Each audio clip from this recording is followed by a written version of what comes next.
Thank you, everyone, for joining. This is for so many of us. This is a very important day. This is the 14th Yahrzeit of Morenu Rav Gedaliah ben Zeva Cohen, Zecher Tzadik Levracha, Rav Anemer, who played such an important role in so many of our lives. We have, I see Rabbi Brody is on from Israel. I see Jeff Rosenblum is on from Baltimore. Obviously, there are many of us on from Silver Spring. We're extremely honored to have Rabbi Anemer on with us from Baltimore, and thank you very much for taking the time to join us. I believe this is the second year we're doing it in this format, Market Yahrzeit, in this format with the Zoom. It's not so normal to begin a Yahrzeit commemoration with Tehillim, but in thinking about it for about 20 seconds, it was very obvious that we should begin with Tehillim. And I just want to share with you why. Obviously, whenever people gather right now in Klal Yisrael, there are so many things going on, so many things for us to daven for in Israel, and it makes all the sense in the world that we should always take the opportunity when gathering to say Tehillim, to daven as a group. But it's much more than that, in my opinion. If you think for one moment, think of what things were like in Shul when there was something going on in Israel. And the passion with which Rav Anemer was adamant about our tefillos, the passion with which Rav Anemer wanted us to be saying Tehillim. One of my strongest memories, and it still impacts what I do and don't do today. And I know there are many people, whether it be people from the shul, whether it be people from the yeshiva, who are similar in this regard, is for those who are regulars at the weekday minyan, I want you to think back to what would happen if there was some major event going on in Israel and we were saying Tehillim and people were doing something while they were saying Tehillim. What would Rabbi Anemer think of that? Rabbi Anemer Zichron Livracha was adamant about that. He spoke so many times about that. This idea of you're begging HaKadosh Baruch Hu for help, and you're wrapping your tefillin while you're saying Tehillim, you're running there, you're running here, you're running there while you're saying Tehillim. So there are many things I wish I did better in my life. But I'll tell you something, to this day, and it's not only when I'm in shul, wherever I am, if I'm in a minyan, they're saying Tehillim, I have to stop whatever I'm doing. And the reason why I have to stop whatever I'm doing, and I'm sure I'm not the only one on this Zoom who would say this, the reason I have to stop whatever I'm doing is I always think back to how Rabbi Anemer was so passionate about when we're davening that way, how could we be doing anything other than beseeching HaKadosh Baruch Hu? So certainly with the current situation in Israel in mind, it's obviously very appropriate for us to say a few parakim of Tehillim. For those experienced with Zoom, you know it doesn't go well when we try to say it responsively. So we're going to say three parakim of Tehillim. Chaf 20. We'll begin with Chaf. It's on the screen here. I'll say it out loud. You should all please read along, but please keep yourselves muted. Lam Natseyach Mizmor LeDavid Yancho Adonai Biyom Tzara Yisakev Hashem Elohei Yaakov Yishlach Ezvecha Mikodesh Mitzion Yisodeka Yizkor Komin Chosecha Biolasecha Yidash Nesela Yiten Lecha Chilvavecha V'chol Atzascha Yimalei Narana Bishuasecha, Shem Eloheinu Nidgol, Yimalei Adonai, Komishalo Secha, Atoyodati, Kyoshi Adonai Mishicho, Yanehu Mishmei Kacho, B'Gvuros Yesha Yimino, Elvareche, V'Elvasusim, Vanachnu B'Shem Adonai Eloheinu Naskir, Hema karuvna falu, vanachnu kamnu vanisodad. Adonai Hoshia, Hamelech Yaneinu, V'yom Koreinu. Chuf Chaf Aleph 121. Shir Lamalos, Esoinai El Heorim, Meyayin Yavo Esri. Esri Meyim Adonai, Osei Shamayim V'Oretz. Hagitein lamot raglecha al yanom shomerecha. Hine lo yanom v'lo yishon shomer Yisrael. Adonai shomerecha. Adonai tzilcha al yad yiminecha. Yomam hashemesh lo yakeka v'yoreach b'lo ilo. Yishmorcha mikol ra. Yishmor es nafshecha. Adonai yishmor tzeischa uvoecha. Me'ata v'yad olam. Kuf Lam 130. Shira malos mimamakim krasicho Adonai. Adonai shima v'koli. Tienos necha kashuvos l'kol tachanunai. Imavonos tishmor ya. Adonai miyamod. Ki imchwas licha l'man tivarei. Kibisi Adonai kibisa nafshi v'lidvaro ocholti. Nafshi l'Adonai mishomerim laboker, shomerim laboker. Yachel Yisrael el Adonai, ki im Adonai achesed, barbei mofedos. Hu yivdes Yisrael, mikol avonosav. Chenu Kobesi Soel Anasunim Matzara Bashivya Hom Dim Bein Bayam Ubein Bayabosha Makom Mirachim Aleihem Viotsiem Mitzara Livacha Meafela Liora Mishibu Ligiula Hashta Bagolav Zman Karib Nomar Amen. On this topic of Tehillim and davening for Achenu Kobesi Israel, wanted to share a specific recollection of Rabbi Anemer. I've shared this different times over the years in Shul, but unfortunately, in light of current events, I hope it will remind people of an aspect of his model and character, and hope it will be an inspiration as well. I was a Rebbe in the yeshiva when, if you remember, there was that terrible shooting of the students in Yeshivat Merkaz Harav.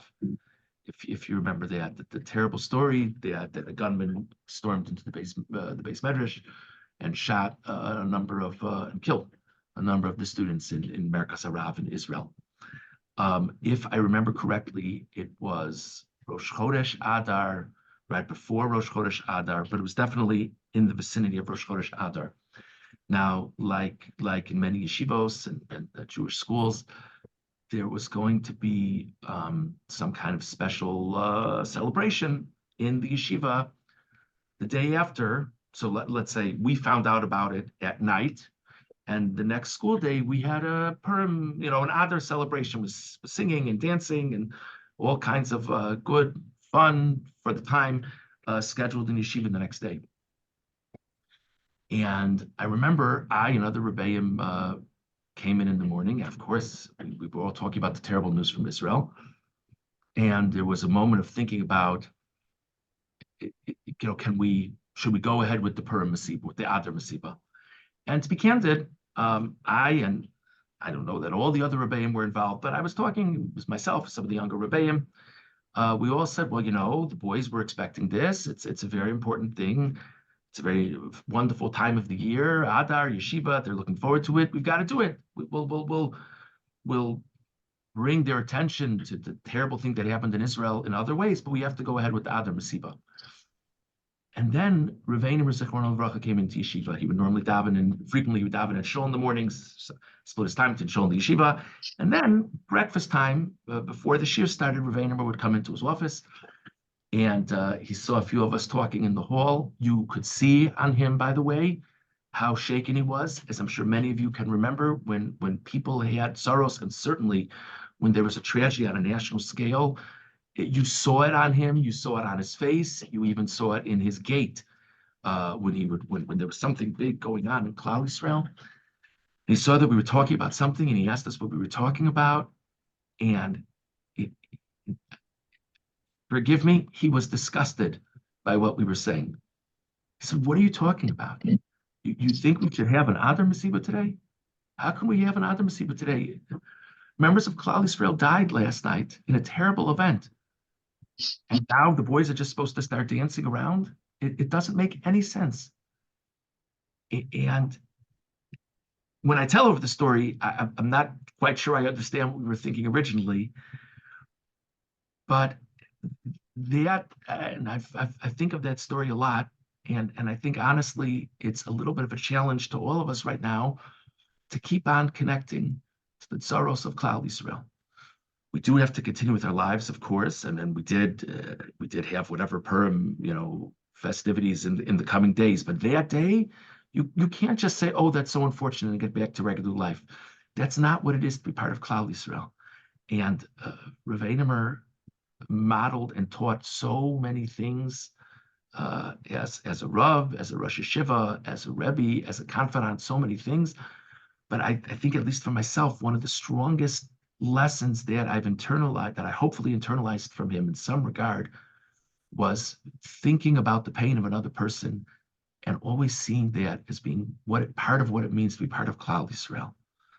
I hope that brought back a little bit of a memory for some of you in terms of other things you've experienced with him, or when you were experiencing a difficulty in your life, how much you felt that he was there for you. And it wasn't because he was a good actor. It's because he felt it as much as you felt that he felt it. I think it's just something worthy of reflecting on. And that's something, by the way, that we can all try to emulate in some way in our lives. I'd like to learn some Mishnayos now. So the common minhag for Yahrzeit is to learn a series of Mishnayos that spell out the name of the niftar, of the deceased. So the first letter will be Gimel. In the Mishnah in Baba Basra, the 10th paragraph of Baba Basra, talks about get pashut edav mitocho. Even though it says a get, the meaning of the term here is a shtar, any kind of halachic document. When you have halachic documents, there need to be witnesses that sign on the document. That, generally speaking, that's what gives it its validity. So if you imagine a piece of paper, a piece of parchment, you have the document, and edav mitocho, the witnesses sign on the bottom of the document. Makushar, there was something called the get makushar.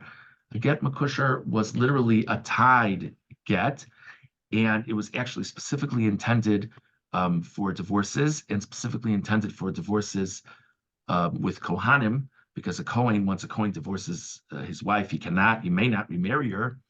So what they would do is they would write a line of the get, and they would fold it, and they would sew it. And then they would write more of the get, and they would fold it and sew it. And it would be a much slower process in writing a get. But in any event, the halacha was that the witnesses would sign on the last fold. So edav me'achorav. So the witnesses would sign literally on the back of the document. What it means is they would keep on writing a little more of the document and then folding it over. So the witnesses would write on the fold and not on the paper, not on the side of the paper on which the document was actually written. Pashut shekasvu edav me'achorav u'mekushar shekasvu edav mitocho. If you flip-flopped it, if you wrote a normal document, but you had the witnesses sign on the back of the document, or you did this get makusha, this folded document, and you had the witnesses sign on the side that the writing took place, shneim sulim, they actually would both be invalid. And there are two different ways to do witnesses on documents. You have to do one or the other, and you have to be consistent with the normal halachos of it. Rabbi Chanina ben Gamliel Omer, makushar shekasvu edav mitocho kasher. But Breishi Yachol lasoso pashut. Rabbi Chanina ben Gamliel disagreed. Rabbi Chanina ben Gamliel said that if you did a get makushar and you actually had the witnesses sign on the side of the writing, it would be valid, because that's the standard way to do a get, the document, to have the witnesses sign on the side of the writing.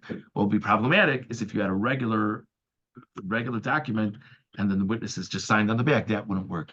Rabbi Shimon Gamliel Omer HaKol K'minhag HaMedina. Rabbi Shimon Gamliel says that if a person were to give instructions to a scribe to write a document on his behalf, in terms of the assumption of what are his intents, how does he want the document to be written, it's written in whatever is the norm in that community and how it's written. Okay, that's one Mishnah. Now we'll do a Mishnah with Dalit, a totally different topic. Masechah Sanhedrin, Parak Aleph. Beis Din, when you have a rabbinic court, how many people would sit on a rabbinic court? It depends what the topic is. Dinei Mamanis, if a Beis Din was for monetary matters, B'shlosha, you would have a panel of 3.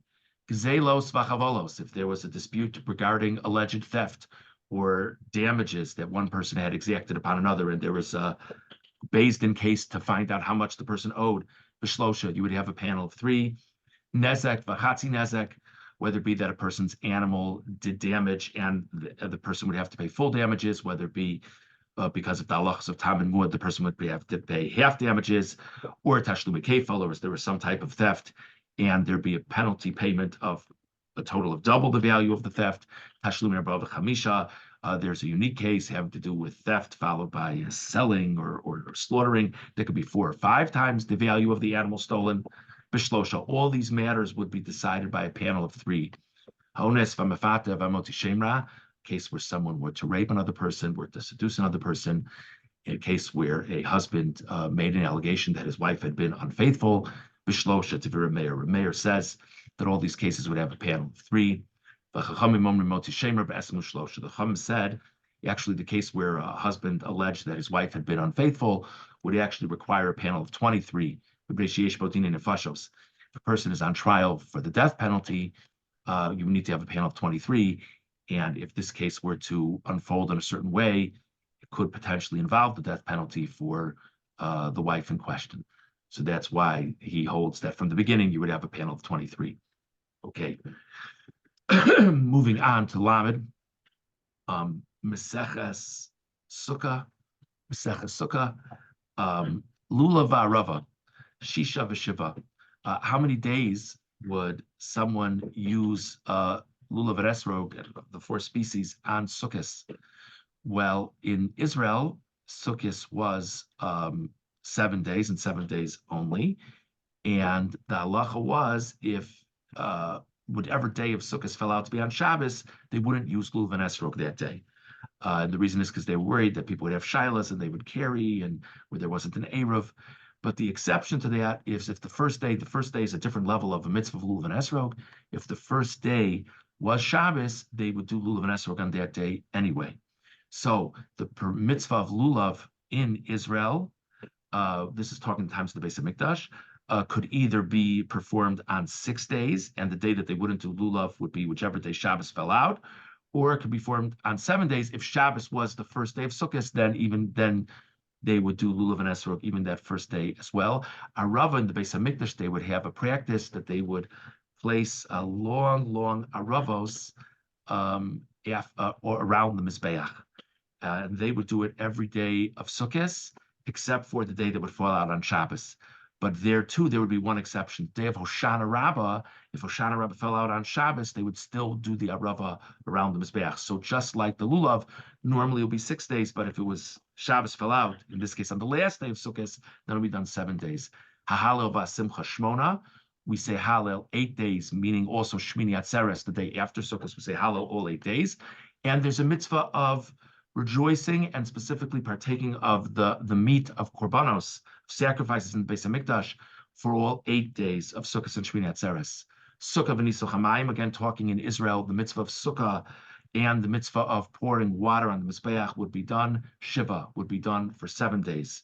Hechalil, musical instruments, this is a reference to the musical instruments they would play at the Simchas Beis HaShoeva, at the celebration in the Beis HaMikdash. For the pouring of the water that would begin on the first day of Chol Hamoed would either be Chamisha or Shisha. It would be all of the days of Chol Hamoed. There were 6 days of Chol Hamoed Sukkos in Israel, except if one of those days of Chol Hamoed would fall out on Shabbos, then they would refrain. So it would be either 5 or 6 days. Okay. Yud. Yom Tiv Shel Rosh Hashanah Shechal Lios B'Shabbos. If Rosh Hashanah fell out on Shabbos. But Mikdash, Hayitokim, very interesting, even though we all know that when Rosh Hashanah falls out on Shabbos, we don't blow shofar. In the Beis HaMikdash, because of the special sanctity of the Beis HaMikdash, but also there were so many people around, there was such confidence that people wouldn't make mistakes, wouldn't carry how they weren't supposed to carry. So they would blow shofar on Shabbos, Rosh Hashanah in the Beis HaMikdash, Avalo B'Medina, but not through other places in Eretz Yisrael. B'shachar Beis HaMikdash, once the Beis HaMikdash was destroyed, Hiskar B'Yochanan Metzaka Shiyutokin B'chol Makom Sheyesh Bo Beis. Rabbi Yochanan Metzaka instituted to remember what happened with the Beis HaMikdash, that any place that had an established Beis Din, they would blow shofar even if it fell out on Shabbos, because the Beis Din would make sure that it would all be done appropriately. Rabbi says he's not talking about anywhere that had a Beis Din. He's talking about in Yavne. Yavne was the place, after the destruction of the Beis Hamikdash, Yavne was the place of the primary gathering of the Sanhedrin, of the ultimate Beis Din. And so therefore, the halacha transferred from the Beis Hamikdash to Yavne. Below, Echad Yavne v'Echad Kol Makom Sheish Bo Beis Din. The Chacham argue, and they say it's Yavne or any place that had a set Beis Din. Okay, finally, hey, beginning of the second parak of Brachos, Ayakore Torah.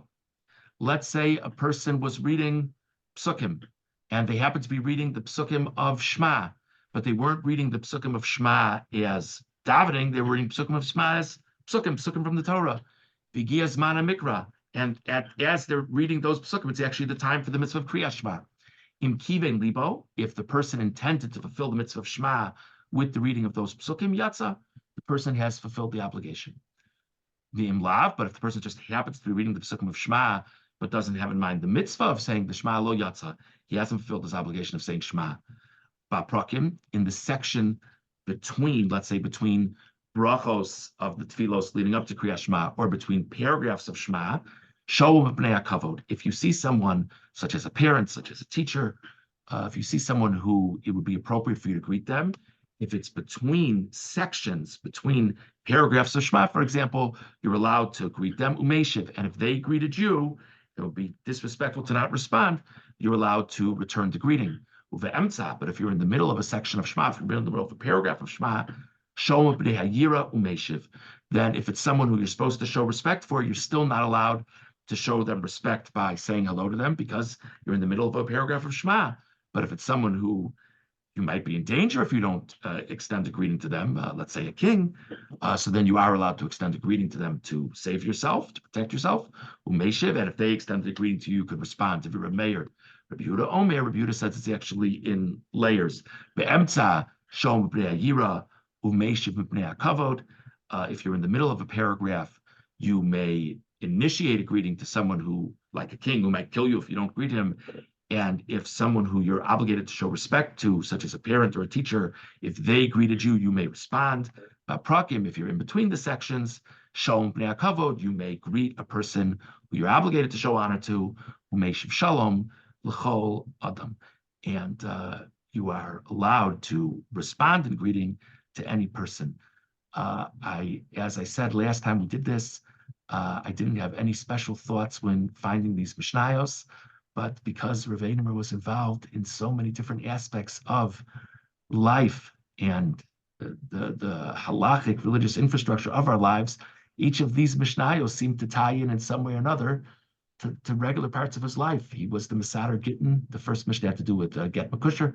He was the Mesader Gittin in Washington for decades. He was the halachic officiant at Gittin. It gave our community much distinction, and literally Batei Din from around the world. If Rav Anemer's name was on a document, they were fine with it. They had no more questions. He was actively involved with the Beis Din of the Vad for monetary matters when needed to be called on. He was certainly the primary authority for halachas of Choshen Mishpat throughout his decades in the Rabbanus of Washington. How many people here remember going to the Anemer home? And we certainly should be grateful to the Rebbetzin for putting up with it. For all the people with Lovim and Esrogim coming through the home, coming to Whittington Terrace, and the warm greeting with which Rav Anemer would wish people a good Yom Tov.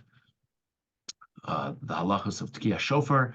I'm sure many of you, your images of Rav Anemer remember back to how many Rosh Hashanahs did you see him? Did you hear him standing by the bima, giving direction to the Baal Tokeah? And this last mission had to do with greeting. How many of us remember very warmly just what it was, the basic interaction with Rav Anemer, with the smile he would give and the warmth with which he would greet people and the authenticity of that greeting. What I wanted to do is, this is the last thing I had in mind for the program. Many of us have many memories of Rav Anemer. Many of us have many memories of his accomplishments on a communal level, which of course involve the shul and the vad, certainly involve the yeshiva. Many of us have very personal memories. And I think sometimes personal memories are the most meaningful for us, but sometimes they're harder to access. I think, maybe I'm wrong, but I think sometimes they're more challenging to access. What I've asked now is I've asked Dr. Jack Kalman to share with us. This is a piece that he submitted to the Shomrai years ago, soon after Rabbi Anemer's passing. It's a very personal piece. Jack is going to read it for us. I think it will bring back personal memories for many of us. If for some reason you can't hear Jack well, I have it on the screen here as well. Jack, thank you very, very much. And whenever you're ready.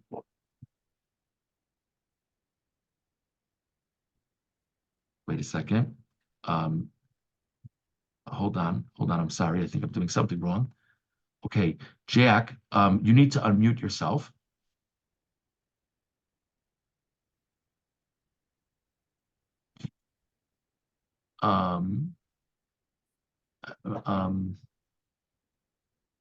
There should be. Yeah. Okay, you hear me now? Yeah, now hold on one second. I want to share that again. Okay, Jack, we can hear you. Take it away. Okay. Well, thank you, Rabbi. It's nice to be able to share my personal memories with everybody, because I'm sure it relates to many of your memories. So this is to share with you my memory. It's called Walking with the Rabbi. For about 10 years, Rabbi Anemer and I would very frequently walk to shul together on Shabbos mornings. It was a great joy, and I got to know a side of the rabbi that perhaps not too many people have seen. This piece is written to capture memories of those walks and to share them with the community. It all started when a personal crisis came up suddenly on a Friday, and I had to act on a decision by Monday. In those days, the rabbi gave a shiur on the Parsha before Shabbos Mincha, which I attended. So I walked far away over to his house, about half an hour before the shiur, to catch him as he started out in order to get his advice. The plan worked, and he gave guidance with his famous wisdom and kindness. Soon thereafter, I began to wait for him on a fairly regular basis at the corner of Whittington and Caddington to keep a respectful distance from his private space, and he began to look forward to our meeting. The man who met me had left behind the role of husband and patriarch and had not yet entered his public realm of community leader. Nevertheless, he always carried a lot on his shoulders. He would often express being very troubled by the latest newspaper articles about Israel, to which I would say, "Rabbi, it's Shabbos. Take a day off.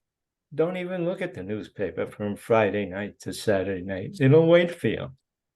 And he would smile at me. I began to realize that what I had to offer him was a little respite from all his burdens and some in-between time to refresh him with whatever lightheartedness I could bring to our 20-minute walk. We began to add Torah to our walk and talk. It was actually often funny. The pattern became that I would say, "So, Rabbi, I brought a couple of Pesukim today. I'll try to remember the quote and tell you what I think it means, and then you tell me what it really means." He would again smile his wonderful, gentle smile. And then he'd teach me some Gemara or esoteric thing that was way beyond my little Peshat. My favorites were from Koheles, which I would claim is often mistaken as a negative book, but is actually very positive if interpreted correctly. He seemed to enjoy this approach and these discussions, pasuk by pasuk. So I tried different things. There was a time when I started to make drawings for some pesukim that were meaningful to me. Since the first one showed Hashem's hand, I brought it with some trepidation for the rabbi's approval.